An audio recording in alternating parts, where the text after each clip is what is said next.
Hey guys, today I'm teaching you how to send Bitcoin using your Revolut app. Fast, easy, and secure. Whether you're paying someone or moving to your cold wallet, here's exactly how to do it. Log into your Revolut account. From the bottom menu, tap Crypto. Scroll or search for Bitcoin, BTC. Tap it to open your BTC wallet inside Revolut.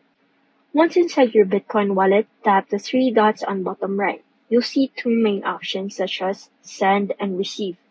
Click Send, then click your wallet address. Now, in your wallet address, enter how much BTC or how many dollars, euros you want to send. Fees apply. Usually a blockchain network fee plus Revolut spread markup. When you're ready, tap Confirm and Revolut will broadcast your Bitcoin transaction to the blockchain. You'll see the status right in your crypto wallet tab. And that's it. Sending Bitcoin from Revolut is quick, but always double check your address and fees.